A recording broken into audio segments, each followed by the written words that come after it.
Hey welcome back to your polity classes. Last class में हमने पढ़ा था कॉन्स्टिट्यूशन। आज हम पढ़ेंगे प्रियम्बल। प्रियम्बल क्या है? Preamble is trailer of our constitution. जैसे मूवी का ट्रेलर होता है ना, ऐसे ही प्रियम्बल है हमारे कॉन्स्टिट्यूशन का ट्रेलर। बट इसका मतलब ये नहीं है कि प्रियम्बल जो था वो कॉन्स्टिट्यूशन से पहले आया था। अब ट्रेलर जो है वो पहले बनता है या बाद में बनता है? बाद में बनता है ना। पहले मूवी बनाई जाती है, फिर उसके अच्छे अच्छे से क्लिप्स निकाल कर उनसे ट्रेलर बनाया जाता है। तो ऐसे ही पहले कॉन्स्टिट्यूशन बना था और उसके बाद उसके बेसिक आइडियाज निकाल कर प्रियम्बल बनाया गया था। तो अगर एग्जाम में क्वेश्चन आता है कि प्रियम्बल कॉन्स्टिट्यूशन से पहले आया था या बाद में आया था, तो आपको लिखना है प्रियम्बल बाद में आया था। ऑल्सो प्रियम्बल हमारे कॉन्स्टिट्यूशन का आइडेंटिटी कार्ड है। प्रीफेस भी बोल सकते हैं। प्रीफेस होता है introduction and it contains essence of constitution. मतलब कॉन्स्टिट्यूशन का जो बेसिक स्ट्रक्चर है वो सारा के सारा किस में है? प्रियम्बल में है। इसके प्रियम्बल के पर्पसेस क्या थे हमारे पास? Source of authority. एक तो ये हमें बताता है कि अथॉरिटी का सोर्स क्या है। कौन है? हम लोग, we the people of India. Nature of Indian state. Indian state का नेचर कैसा है? जैसे सॉवरन हो गया, socialist, secular, democratic, Republic.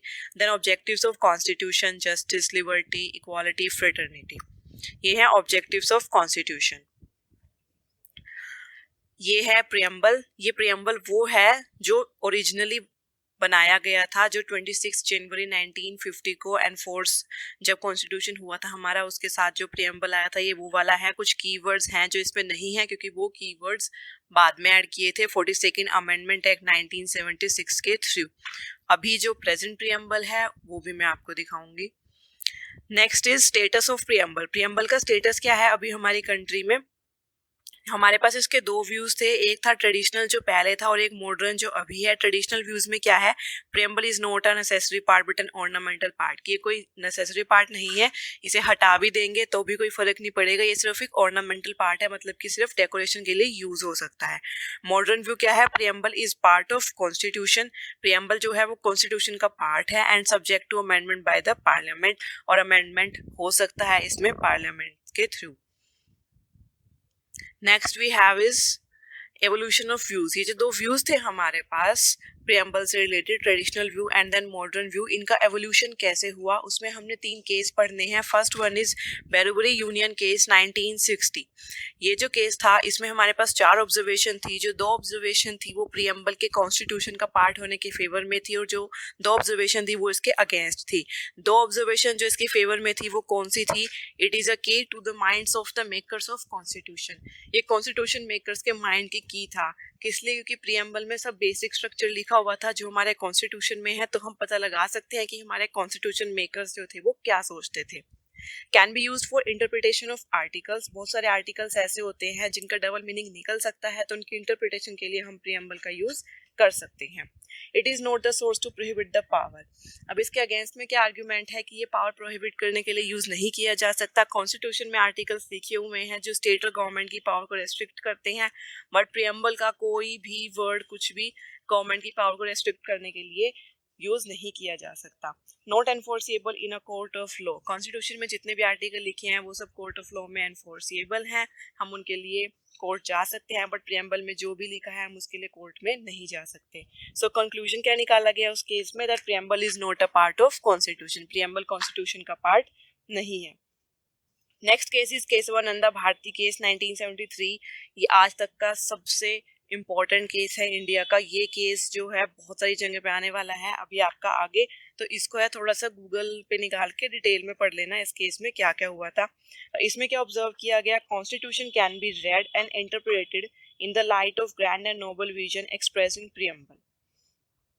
Constitution को हम पढ़ सकते हैं, इंटरप्रेट कर सकते हैं प्रियम्बल के नॉवल विजन को देखकर। वही बात आगे, कोई ऐसा आर्टिकल है जिसका मोर देन 1 मीनिंग है तो उसको हम प्रियम्बल से इंटरप्रेट कर सकते हैं। Essential part of the constitutional law. जो कॉन्स्टिट्यूशन में जितने भी लॉ थे उनका ये जो था बहुत एसेंशियल पार्ट था। It was adopted by constituent assembly in same way as other laws. जैसे कॉन्स्टिट्यूएंट असेंबली ने बाकी के लॉज अडॉप्ट किए थे, हमारा प्रियम्बल भी उसी तरह अडॉप्ट किया गया था। सो ये भी उतना ही इंपॉर्टेंट है जितने की बाकी के लॉज हैं। Motion the question is that preamble stands a part of the constitution. अब मोशन क्या होता है, I told you earlier, parliament में जब भी हमें कोई डिसीजन लेना होता है तो उसके लिए मोशन पास किया जाता है। तो जब मोशन पास किया गया था तो प्रियम्बल के लिए, तो उस टाइम मोशन में लिखा ही ये था, the question is that preamble stands part of the constitution. तो उस टाइम पे अगर वो मोशन पास हो गया, इट मीन्स कॉन्स्टिट्यूएंट असेंबली के जो मेंबर्स थे उन्होंने मान लिया that preamble is a part of constitution. Preamble was enacted after constitution. अब प्रियम्बल क्या था, कॉन्स्टिट्यूशन के बाद आया था। अगर प्रियम्बल कॉन्स्टिट्यूशन का पार्ट ना होता या उसे बनाने की जरूरत ना होती तो वो कॉन्स्टिट्यूशन बनने के बाद बनाया ही क्यों जाता। अब कॉन्स्टिट्यूशन हमारा पूरा बन चुका था, उसके बाद प्रियम्बल बनाया गया। इट मीन्स जो कॉन्स्टिट्यूशन मेकर्स थे वो कंसिस्टेंसी मेंटेन करना चाहते थे। So conclusion was preamble is a part of constitution. Next case is SR Bommai case 1994। इसमें वापस से सुप्रीम कोर्ट ने बोला था preamble is a part of constitution. अब हमारे पास है की words in the preamble. Preamble में की वर्ड्स कौन से हैं, ये जो आपका टेक्स्ट लिखा हुआ है ये हमारा जो प्रेजेंट प्रियम्बल है उसका टेक्स्ट लिखा हुआ है। प्रियम्बल में ये सब लिखा हुआ है, इसके की वर्ड्स कौन से हैं, sovereign, socialist, secular, democratic, Republic. इसमें से सोशलिस्ट और सेक्युलर वर्ड ओरिजिनल प्रियम्बल में नहीं थे, ये बाद में ऐड किए गए हैं। Then justice, liberty, equality and fraternity, ये सब कीवर्ड्स हैं जो हम अभी पढ़ेंगे। और इसमें जो फ्रेटर्निटी वाली लाइन है उससे नीचे वाली लाइन में देखिए unity and integrity of the nation है। जो इंटेग्रिटी था वो वर्ड भी बाद में ऐड किया गया था अमेंडमेंट के थ्रू। So first keyword we have is sovereign. Sovereign क्या होता है, आई टोल्ड यू, सॉवरन मतलब कोई जो बॉडी है वो इंडिपेंडेंट है, अपने डिसीजन खुद से लेगी, प्रेशर में आके नहीं लेगी, neither internal pressure nor external pressure. So independent authority and there is no authority above it. It is free to conduct its own affairs both internal and external. इसे क्रिटिसिज्म, हमारे पास जो कीवर्ड्स हैं उनके हमें क्रिटिसिज्म पढ़ने देना, उनके answer पढ़ने हैं। Criticism is India's declaration to continue full membership in Commonwealth of Nations. India ने डिक्लेयर किया था कि वो अपनी मेंबरशिप जो है कंटिन्यू रखेंगे कॉमनवेल्थ में, और उन्होंने क्या किया था, ब्रिटिश क्राउन को एज हेड एक्सेप्ट कर लिया था। दूसरा, इंडिया की जो मेंबरशिप है यूएनओ में, उसके लिए लोगों ने बोला था कि जो इंडिया ने ये मेंबरशिप जो है एक्सेप्ट कर ली है और ब्रिटिश क्राउन को भी एक्सेप्ट कर लिया है एज हेड, उसका मतलब है कि जो इंडिया है उसकी सोवरेनिटी डाइल्यूट हो गई है। पर ऐसा नहीं था। इसके आंसर में हमें क्या लिखना है, इन दोनों के आंसर में, it is an agreement by free will to be terminated by free will. मतलब कि जो इंडिया ने मेंबरशिप अपनी अनाउंस की थी या फिर जो एक्सेप्ट की थी यूएनओ की कॉमनवेल्थ की, वो जो मेंबरशिप थी इंडिया ने खुद की विल से की थी, किसी के प्रेशर में आकर नहीं की थी। तो जो एग्रीमेंट खुद की विल से हुआ है वो टर्मिनेट भी खुद की विल से हो सकता है। तो इंडिया को जब भी लगता है इसकी डील की वजह से उनकी सोवरेनिटी डाइल्यूट हो रही है, उस टाइम पर वो अपना एग्रीमेंट है वो टर्मिनेट कर सकते हैं। नेक्स्ट आप लिख सकते हैं चाइनीज ऐप बैन। अभी जो चाइनीज ऐप बैन हुआ है वो इंडिया की सोवरेनिटी के लिए बैन हुआ है, तो वो हमारी सोवरेनिटी को स्ट्रॉन्ग बनाते हैं। फूड सिक्योरिटी एक्ट, एक फूड सिक्योरिटी एक्ट आया था। जो फूड सिक्योरिटी एक्ट था उसका इंटरनेशनल लेवल पे जो हुआ था वो अगेंस्ट हो गए थे, बहुत सारी कंट्रीज थे उसके फूड सिक्योरिटी एक्ट के, क्योंकि वो जो WTO है वर्ल्ड ट्रेड ऑर्गेनाइजेशन, उसके जो रूल्स है इंटरनेशनल, उसके कुछ रूल्स के अगेंस्ट जा रहा था। फिर भी इंडिया ने फूड सिक्योरिटी एक्ट जो था वो लेकर आया, पार्लियामेंट में पास किया गया बिल उसके लिए। और इंडिया ने क्लियरली बोला उस टाइम पर कि हमारी कंट्री का इंटरनल मैटर है, हमारी कंट्री के लोगों के लिए, उनके वेलफेयर के लिए हमें जो करना पड़ेगा करेंगे। इंटरनेशनल रूल्स डिसाइड नहीं कर सकते कि कोई कंट्री अपनी कंट्री के लोगों के वेलफेयर के लिए किस तरह के रेगुलेशंस रखेगी, किस तरह के रेगुलेशंस नहीं रखेगी। नेक्स्ट एक और इम्पोर्टेंट पॉइंट है, ये मेंस में क्वेश्चन भी आ सकता है कि ग्लोबलाइजेशन डाइल्यूट सोवरेनिटी। तो globalisation doesn't dilute the sovereignty of a nation. अब क्या है, लोगों का मानना है कि जब भी ग्लोबलाइजेशन की बात आती है, अगर हमें ट्रेड करना है दूसरी कंट्रीज के साथ, हम ट्रेड कर रहे हैं, तो हमें सामने वाली कंट्रीज के रूल मानने पड़ेंगे। तो ग्लोबलाइजेशन से क्या होता है, सोवरेनिटी डाइल्यूट होती है। बट ऐसा नहीं है, it modifies the manner in which sovereignty is exercised. मतलब क्या है, सोवरेनिटी हमारी मेंटेन रहती है। अब सोवरेनिटी क्या है कि हम अपने विल से डिसीजन ले रहे हैं, बेशक से हम दूसरे नेशंस की जो टर्म्स एंड कंडीशंस हैं उसके अकॉर्डिंग काम कर रहे हैं, बट कर तो हम अपनी विल से रहे हैं ना, उनके प्रेशर में आकर तो नहीं कर रहे।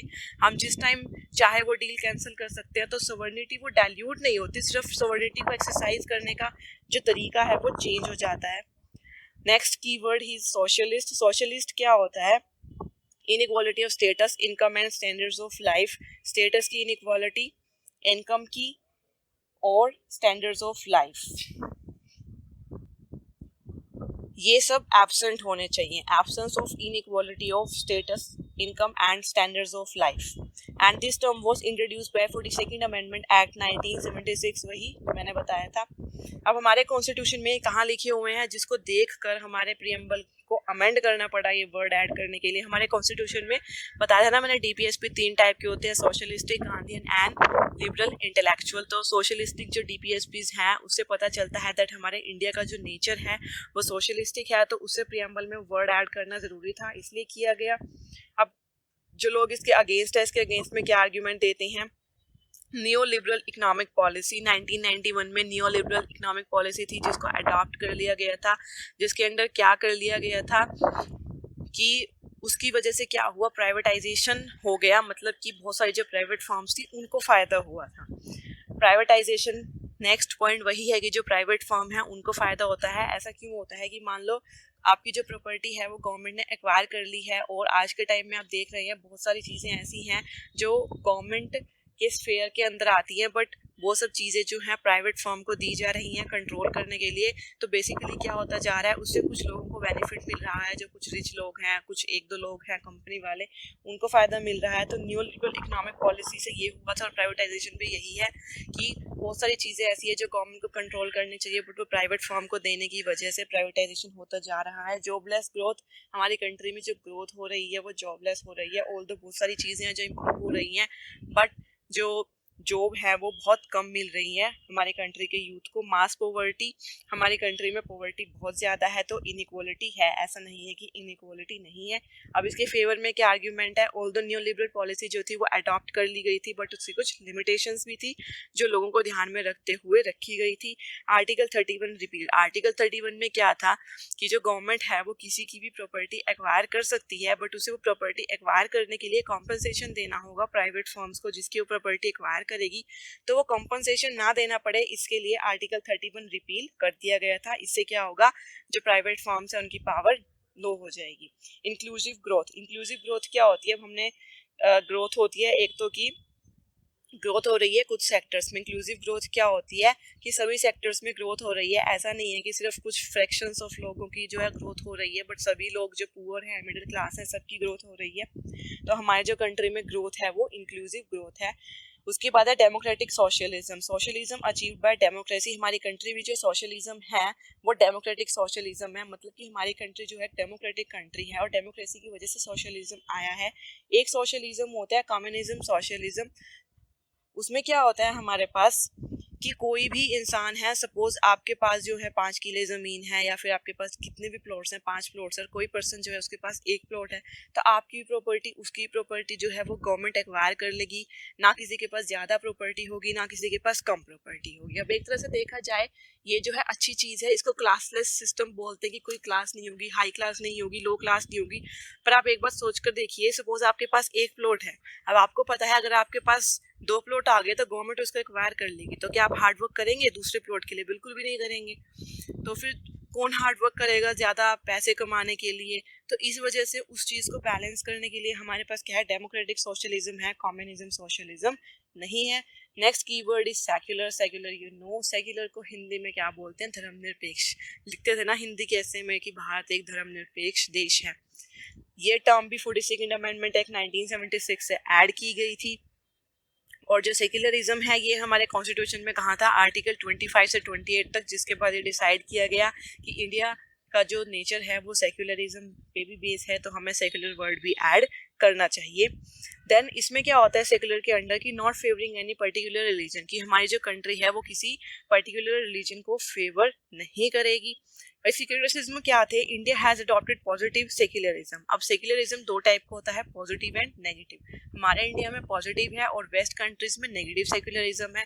पॉजिटिव सेक्युलरिज्म का मतलब क्या है, all religions have equal status. जैसे हमारी कंट्री है उसमें सबके सब रिलीजन्स को इक्वल इंपॉर्टेंस मिलती है, किसी को ज़्यादा किसी को कम नहीं मिलती है. मतलब किसी एक रिलीजन के लिए कोई उनका फेस्टिवल आया है उसके लिए हॉलीडे है तो दूसरे रिलीजन के लिए भी हॉलीडे होगा, सबके लिए इक्वल स्टेटस है। नेगेटिव कंसेप्ट क्या होता है सेक्युलरिज्म का, उसमें क्या होगा, स्टेट हैज़ नो रिलीजन, कि किसी भी रिलीजन को इंपॉर्टेंस नहीं मिलेगी। कीवर्ड्स क्या है इसमें, ऑल एंड नो। पॉजिटिव में है all religions will have equal status, कि रिलीजन होंगे बट सब इक्वल होंगे। और नेगेटिव में क्या है, no religion will have any status of state religion, कि कोई भी जो रिलीजन है उसको स्टेट रिलीजन नहीं माना जाएगा।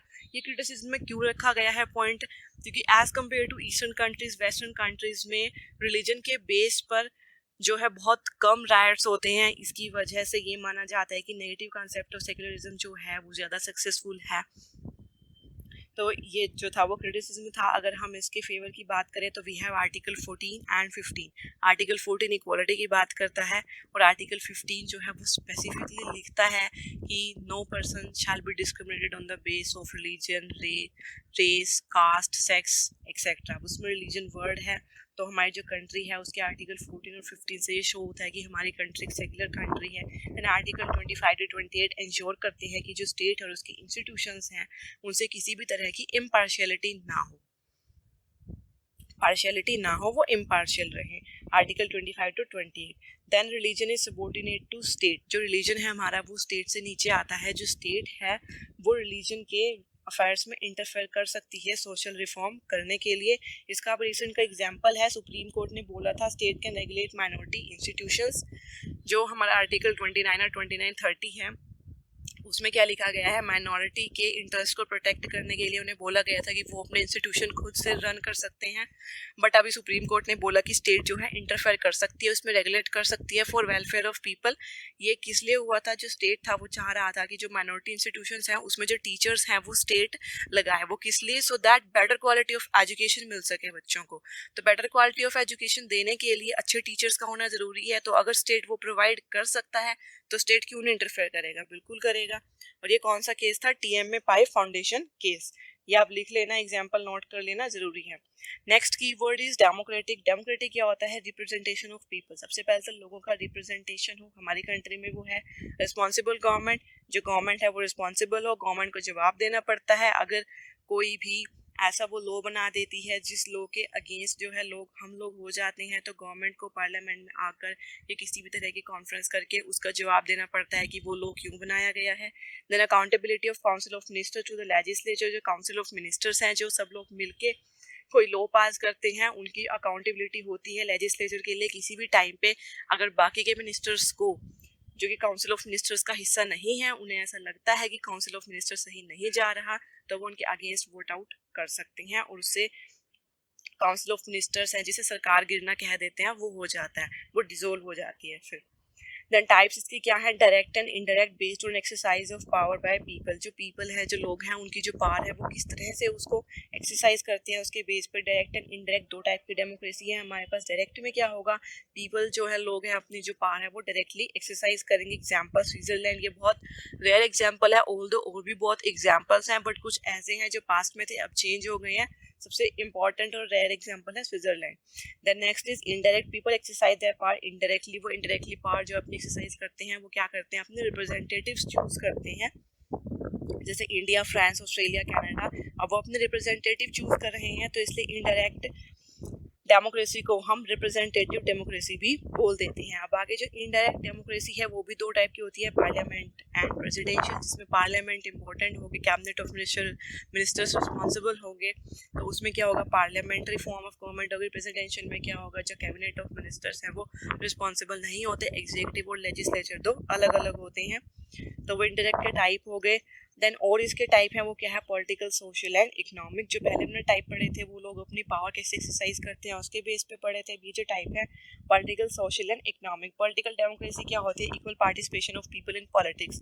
अब उसके लिए क्या रखा गया है, यूनिवर्सल एडल्ट फ्रेंचाइजी रखी गई है ना, कि कोई भी इंसान जो 18 या 18 से ऊपर का है वो वोट कर सकता है, तो सबको इक्वालिटी मिली हुई है। सोशल डेमोक्रेसी क्या होता है, way of life having liberty, equality and fraternity. ऐसी लाइफ जिसमें लिबर्टी हो, इक्वालिटी हो, फ्रेटर्निटी हो। फ्रेटर्निटी क्या होती है, भाईचारा होता है, तो वो क्या होगी, सोशल डेमोक्रेसी होगी, कि सोशल लेवल पे लोगों की रिप्रेजेंटेशन प्रॉपर है, कोई ऊपर कोई नीचे नहीं माना जाता, सब लोगों को इक्वल रिप्रेजेंटेशन मिलती है। इकोनॉमिक डेमोक्रेसी में क्या होगा कि सब लोगों को इकोनॉमिकली बेटर रिप्रेजेंटेशन मिलेगी।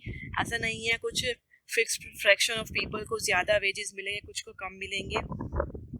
तो shift of decision making power to public stakeholders, इसका मतलब क्या है कि जब हम इकोनॉमिक डेमोक्रेसी की बात करते हैं तो क्या है, हम डिसीजन मेकिंग जो पावर है वो पब्लिक स्टेक होल्डर्स को दे रहे हैं। स्टेक होल्डर क्या होता है?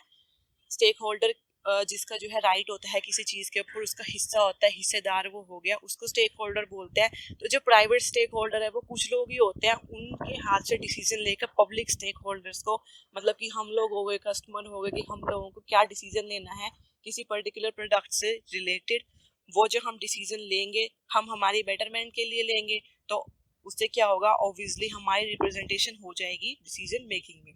अब इसके क्रिटिसिज्म क्या थे? 2019 democracy index report of economic intelligence unit, ये लंदन बेस्ड है, इकोनॉमिक इंटेलिजेंस यूनिट EIU। इसके 2019 डेमोक्रेसी की इंडेक्स रिपोर्ट के अकॉर्डिंग इंडिया जो था वो 51st रैंक पे आ गया।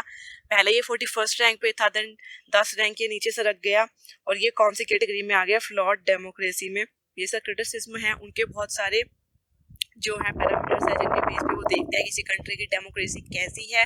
बेसिकली उनके 5 पैरामीटर्स है, इसके बारे में आपको डिटेल में पढ़ना है तो गूगल पे पढ़ लेना, यहाँ ये इतना इंपॉर्टेंट नहीं है। Then corruption leads to lack of trust in citizens. अब करप्शन होता है तो उसकी वजह से क्या होता है, लोग भरोसा नहीं करते हैं सिस्टम पर, पॉलिटिकल सिस्टम पर। तो जो लोग हैं, अब बहुत सारे लोग हम देखते हैं कि वो वोट देने ही नहीं जाते हैं, वोट देने ही बहुत कम लोग जाते हैं। वो किस लिए होता है? क्योंकि लोगों को भरोसा ही नहीं है, there is lack of trust. Next is anti social element. Anti social element, आपको पता ही है इलेक्शंस के टाइम पर कितने रायट्स होते हैं, तो जो एंटी सोशल एलिमेंट्स हैं उनकी वजह से बहुत जगह पे इलेक्शंस हैं वो अनफेयर होते हैं, जिसकी वजह से पॉलिटिकल डेमोक्रेसी है जो वो डाउन जाती है। Next is casteism and communalism. Social democracy उससे डाउन जाती है। कास्टिज्म की वजह से क्या होता है, कुछ लोग अपने आप को अपर क्लास समझते हैं, कुछ लोग को लोअर क्लास समझा जाता है और उनके साथ जो है अनफेयर बिहेवियर किया जाता है, जिसकी वजह से सोशल डेमोक्रेसी जो है वो डाउन चली जाती है। Different wages for man and women, आज भी हम देख रहे हैं ऑल्दो कॉन्स्टिट्यूशन में इक्वालिटी है और मैन और वीमेन को इक्वल वेजेस देने के लिए भी आर्टिकल हैं, बट रियलिटी में क्या है, मैन वीमेन के अभी भी डिफरेंट वेजेस दिए जाते हैं, जिसकी वजह से इकोनॉमिक डेमोक्रेसी डाउन जाती है। देन हम इसके फेवर में क्या बोल सकते हैं, पार्लियामेंट्री फॉर्म ऑफ गवर्नमेंट है। डेमोक्रेसी का मतलब हमने क्या पढ़ा था, कैबिनेट ऑफ मिनिस्टर जो है रिस्पॉन्सिबल होना चाहिए लोगों के लिए भी और लेजिस्लेचर के लिए भी। वो किस में होता है? पार्लियामेंट्री फॉर्म ऑफ गवर्नमेंट में, वो हमारी कंट्री में है। देन फेयर इलेक्शंस जो है वो फेयर होने चाहिए। फेयर इलेक्शन के लिए क्या हुआ है, जो हमारी इलेक्टिव बॉडी है उसको क्या किया गया है, इंडिपेंडेंट रखा गया है, सो दैट इलेक्शन फेयर करवाए जा सके। देन DPSPs हैं हमारे पास, बहुत सारे DPSPs ऐसे हैं जिसमें ये इंश्योर किया गया है कि हमारी कंट्री से इनइक्वालिटी जो है वो कम हो जाए। आर्टिकल 16, अब आर्टिकल 16 में क्या है, आर्टिकल 16 में एक तो दिया गया है रिजर्वेशन, जिसकी वजह से इनइक्वालिटी कम हुई है। दूसरा आर्टिकल 16 हमें क्या कहता है, equal opportunity in matter of public employment. Public employment में सबको इक्वल अपॉर्चुनिटी मिलनी चाहिए, जिसके चलते आप देखेंगे बहुत सारे गवर्नमेंट पेपर हैं, UPSC ही लगा लो, उसमें जो लड़कियों की फ़ीस है वो 0 रखी गई है, बाकी सबकी फ़ीस है कुछ ना कुछ हर पेपर में। मोस्टली जो फीमेल्स की फ़ीस है वो 0 मिलेगी, सो दैट अगर फ़ीस नहीं होंगी तो जो पेरेंट्स हैं वो अपनी लड़कियों को ज़्यादा से ज़्यादा जो है पेपर देने देंगे, तो वो इनइक्वालिटी हटाने के लिए आर्टिकल 16 रखा गया है। देन डेमोक्रेसी पे we have some additional information. 4 devices of direct democracy. हमने डेमोक्रेसी के 2 टाइप पढ़े थे, डायरेक्ट एंड इनडायरेक्ट। इनडायरेक्ट हमने पढ़ा इंडिया में, डायरेक्ट हमने पढ़ा स्विट्जरलैंड में। उसके 4 हमारे पास एडिशनल इन्फॉर्मेशन में जो 4 है कीवर्ड्स हैं जो डायरेक्ट डेमोक्रेसी में एक्सरसाइज किए जाते हैं। Referendum, propose legislation is refer to the electorate for direct votes. अब जो हमारे यहाँ क्या होता है, हमारे यहाँ कोई लॉ पास करना है तो पार्लियामेंट में वोट की जाती हैं, बट डायरेक्ट डेमोक्रेसी में क्या हो जाता है, लोगों के सामने रखा जाता है वो, और लोग जो है उसके लिए वोट करते हैं। Initiative, people can propose a bill to legislature. कोई बिल है जो लोग चाहते हैं कि लेजिस्लेचर जो है उसको पास करे तो वो लेजिस्लेचर में उसको प्रपोज कर सकते हैं। Third is recall, voters can remove a representative और एन ऑफिसर्स। हमारे यहाँ कोई ऑफिसर रिमूव करना होता है, उसके लिए भी जो हमारी पार्लियामेंट है उसमें मोशन पास किए जाते हैं या फिर सुप्रीम कोर्ट डिसीजन लेता है। बट डायरेक्ट डेमोक्रेसी में क्या होता है, जो वोटर्स हैं, जो लोग हैं, वो किसी रिप्रेजेंटेटिव या ऑफिसर को रिमूव कर सकते हैं उसके टर्म के एक्सपायर होने से पहले, अगर वो अपनी ड्यूटी को प्रॉपर तरीके से नहीं निभा रहा। देन प्लेबिसाइड, इसमें क्या है, obtaining the opinion on any issue of public importance, कि कोई भी ऐसा इशू है जो पब्लिक इम्पोर्टेंस है। इसमें बेसिकली क्या आते हैं, टेरिटोरियल फाइट्स आती हैं कि कोई झगड़ा हो जाता है कि ये ज़मीन इस स्टेट को जानी चाहिए या फिर इस वाले स्टेट को जानी चाहिए, तो उस पर लोगों का ओपिनियन ले सकती है वहाँ की गवर्नमेंट। यह डायरेक्ट डेमोक्रेसी। आज के लिए हम इतना ही पढ़ेंगे, नेक्स्ट हम पढ़ेंगे नेक्स्ट क्लास में। Okay, thank you and have a nice day.